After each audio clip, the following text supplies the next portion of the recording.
Hey guys, welcome to BMW Blog. Today we have a very special surprise for you. We're in a BMW i4 pre-production prototype. At the time of filming, we're about 2 weeks out from the actual unveil. So I'm actually here today with Dr. Robert Liebing from BMW, who's going to give us an overview of the new iDrive 8 system. Just as a caveat, this is not a final software version on the iDrive, but it's pretty close to what you will see in the i4 and iX. And as an exclusive, we wanted to kind of show you some of the features, the user interface, the user experience, and what's new on the iDrive 8, and especially in relation to the i4. So Robert, you want to do the honors? So let me introduce to the new ID8 entertainment system we have here, the new iDrive. It's similar in the i4 to the i20. And first of all, you have these two big screens here. The left is for all the driving information, and the right is more for entertainment stuff. Okay. So in the overview, you have this collection of all your preferred items. For instance, the navigation system or a route preview or your entertainment source. You can also have the weather setup, the car setup, traffic conditions, your telephone, whatever. And the good thing is you can configure it by yourself as you want it. What you want to see here, you can configure it freely. And if you want to go in more detail, Sure. you can go inside, let's say navigation, for instance, and then you have in this case a navigation screen, full screen, and as you know it from previous models, you have all the information here. Going back to the home screen, first of all you have the central controller here in the middle of the car. So you have hotkey buttons, shortcuts, but you can also use the screen. Here you have a little house going back. And to adjust all settings in the car, you can use the menu button. And this leads you to an overview of all apps you have installed. Of course, you can install also new apps. And now we have some pre-configured apps. And you also have a collection of all the vehicle settings here in the so-called vehicle app tabs.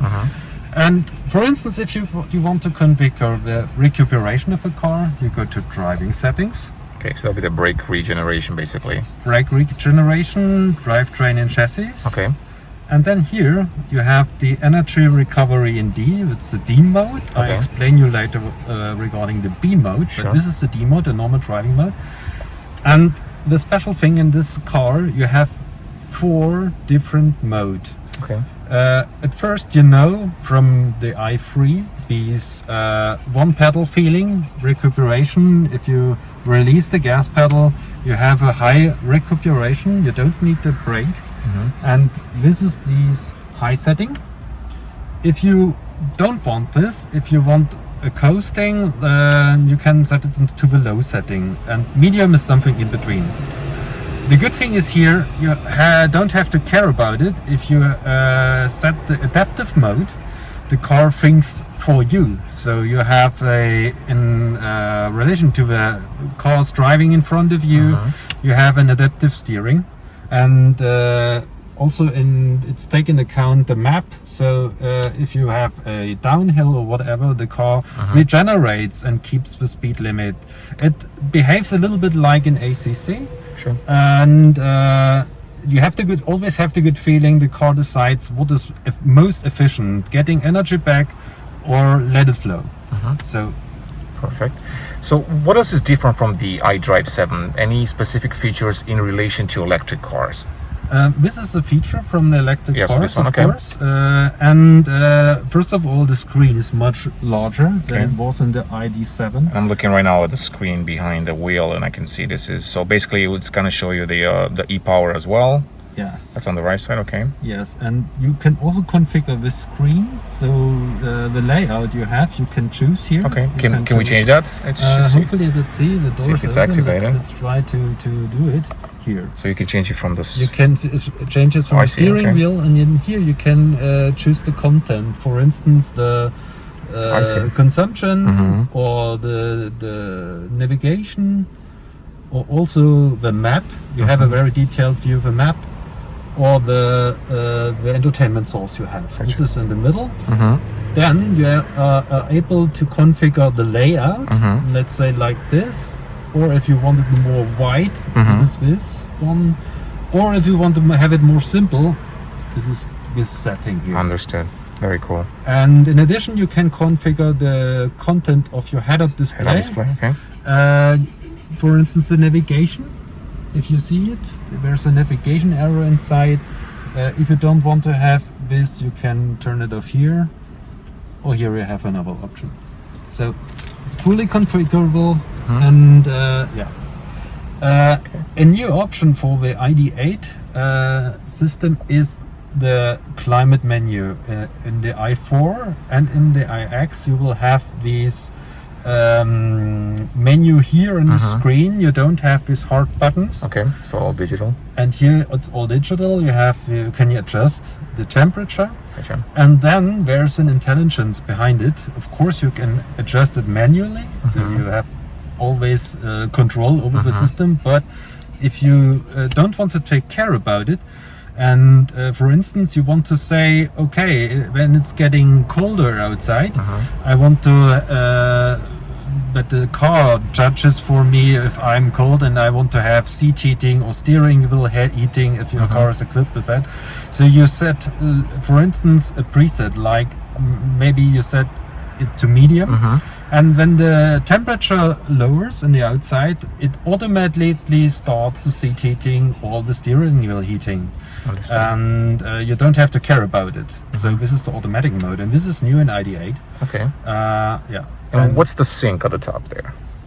So it's the left and the right hand side. Okay, so you can sync it up. Driver and co-driver, you only have to adjust it once. You see it here. Okay. So it's sync, and if you turn it off, you can adjust the left side independently from the right side. Understood. Does it have a artificial intelligence function where it kind of learns what settings you prefer, and it's gonna pick that for you in the automatic mode, or it's gonna store the last configuration? It is intelligent in terms of it looks at the sun, the sun intensity, and also the outside temperature, the inside temperature. But of course, it has no intelligence in learning how you feel. If you want to adjust it, you can do it manually, or you set the offset like this here. Understood. Very, very cool. This is really interesting. Yeah. Alright, sounds good. Anything else that would be of interest in the iDrive 8? I'm assuming it's quite extensive. So right now you can operate this via the iDrive controller, touch. It doesn't have any gesture control, right? It has. So it has. You can have the options. So that's an option that you can it's attach an option to the car. You can choose, Okay. and yeah, but the best way to operate, to get all the access you need, is by touching, Okay. or also by the controller. You see it here, so it's more safe while driving. Is it touch sensitive, or you can apply pressure and get an additional menu, or not, or you just one touch? No, it's touch sensitive. So, Okay. for instance, if you configure your home screen, you have to press harder and longer, and then, like your iPhone, you can configure the screen. Sure. So it's contextual, basically. It depends on what tile you are. You press longer, Yes. and it's going to bring up an additional menu. Yes. Okay. Yes. So let me show you one additional thing, Sure. especially for the electrical cars. You need charging, of course. Yeah. And you have different situations. For instance, you want to have a departure plan. So the time you want, when you leave your house and you want it to be charged, then you can set a departure time. So you precondition the car, basically. Precondition. You can precondition it with climate. So when it's hot outside, the car is already cold. You can also do it with your BMW app in advance from inside the house, and or from everywhere where you are. That's the good thing. But you can also set it here. On the other hand, you have these easy charging, and depending on the capacity of your house, how much current the house net is able to deliver. The amperage, so basic amps. Yes, you can limit the AC charging. So you're not going to trigger any breaker to kind of stop the electricity, Yes, basically. yes. Okay. So this is something. Yeah, that's quite unique. Yeah, then you can set your charging target. If you want to go to 100%, you set it to 100%. But you can also say, I want to start with 60%. So this is like a way to, I mean, it's going to charge faster anyway from 0 to 80, and the last 20% is going to be slower. So Yes. basically, if you just want to go to 80%, you can set Yes, that target. definitely. And I'm assuming that also helps with battery degradation, the capacity, like over time, if you don't always charge to 100% with fast charge, right? Yes, A little bit. but the car has an intelligence to optimize the battery life, and The lifespan. that's why that's the course by its charging slower, between 18 and 100%. Yeah, it's gonna be. Otherwise, of course, it technically is possible to charge To go to 100% full power, fast, yeah. but to have a better battery life, to extend it, that's why it's limited slowly. Yeah, but this is quite interesting because you can do 80%, especially since you're paying for charging. You don't want to wait the last 20% to pay the same amount that you would pay at a fast charger. So that's the issue that I have with the i3, where I charge quickly to 80%, but the last 20% takes a lot longer, and it's still going to charge me per minute. Yes. So many times I do prefer to stop at 80%. So Yes. this is quite interesting. If you want to come quickly from point A to B, the most efficient way is to charge not full. So the most efficient way is to charge, let's say, if you come with 10% to the charger, to charge to 60% or 70, for instance, and then you can use the next charger. So the charging network is getting better and better, and so if you try this charging method, you are really fast. So. Yep, understood. Okay, very, very interesting. All right. Is there anything else before we end the video?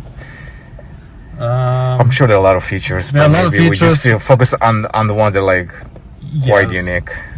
Okay, this is for driving assistance. You can set up all driving assistant functions if you want to have this collision warning or this overtake warning, whatever you can activate or deactivate as you like it. Do you call this the driving assistant features like level 2 or? It's level 2 plus. Okay, so level 2 plus. Yeah. So what does it have different from the level 2 that we currently see today? Is there something different? It's very similar to the level we see to the combustion engine. It's not different. Gotcha. All right. Sounds good. Perfect. All right. Well, thanks for your time. I'll do a quick review before we end. And as always, stay tuned. We're going to have a lot more information on the i4 and iX on June 1st, which is today. So stay tuned, and thanks for watching.